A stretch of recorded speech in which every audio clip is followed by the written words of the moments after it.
The likelihood of a U.S. government shutdown has increased after President-elect Donald Trump urged Republican lawmakers to reject a bipartisan funding bill. Trump called on Congress to abandon the current deal and pass a simplified version of the bill. His statement came after tech billionaire Elon Musk heavily criticized the proposed legislation.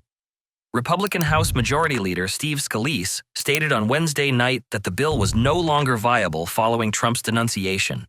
Congress must approve the short-term funding bill by the end of the week to prevent many federal government offices from closing on Saturday. If Congress fails to act, government services such as the National Park Service and Border Patrol will begin shutting down this weekend. On Truth Social, Trump warned he would work to unseat any Republican who voted in favor of the bill. In a joint statement with incoming Vice President J.D. Vance, Trump also called for raising the debt ceiling and focusing the bill solely on temporary spending and disaster relief. The 500-page bill contained over $110 billion in emergency disaster relief and $30 billion in aid for farmers. It also included provisions for the first pay raise for lawmakers since 2009, federal funding to rebuild a collapsed bridge in Baltimore, healthcare reforms, and measures against deceptive advertising in hotels and live event venues. White House Press Secretary Karine Jean-Pierre criticized Republican opposition to the bill and urged them to stop playing politics with a bipartisan agreement.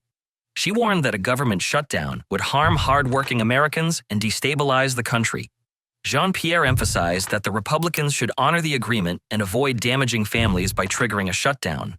When CNN asked whether the existing deal was officially dead, Congressman Scalise confirmed that it was.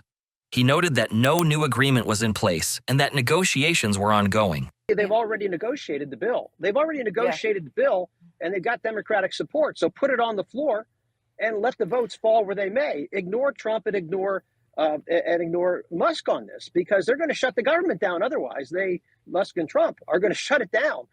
On Wednesday night, Musk declared on X that the rejection of the bill was a victory for the voice of the people. Over the past 5 decades, the U.S. has experienced 21 government shutdowns or partial shutdowns. The longest shutdown occurred during Trump's first term when the government was closed for 35 days.